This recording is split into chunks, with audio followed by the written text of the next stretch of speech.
Right now I work a lot with communication. In the large project I am currently working on, there is a constant need for text that will convey information in one way or another. Much is about summarizing a larger amount of information into something manageable and easy to understand. It is a good exercise in clear and informative writing. But right now, in the project, I have started work that involves communicating a number of answers to a few different questions in images. I will try to use a figure to express answers such as I don't know, I can't, I'm not sure, I know, I can, etc. I have facial expressions, posture, and hands at my disposal. It's exciting and challenging work at the drawing board. I've always liked the challenge of limiting myself.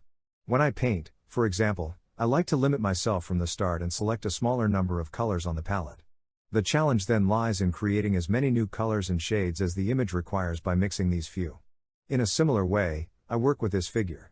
I peel away everything unnecessary and try to find a shape for the figure that is figuratively as simple as possible. And that is of course when it gets difficult. It is easier to make a figure express, for example, uncertainty if you can place the figure in a context. With supporting characters, a given environment and maybe even speech bubbles, you can express uncertainty in an infinite number of ways. But my challenge now is that the figure should stand by itself without any surrounding environment and without any other aids to use. The funny thing is that it is now that the small gestures take on a big meaning.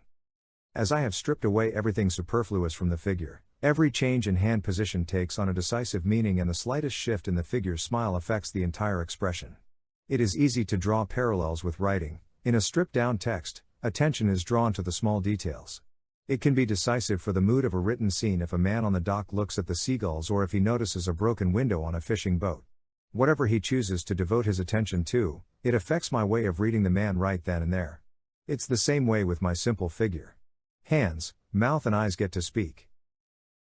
Mattias Kvick is an author and illustrator.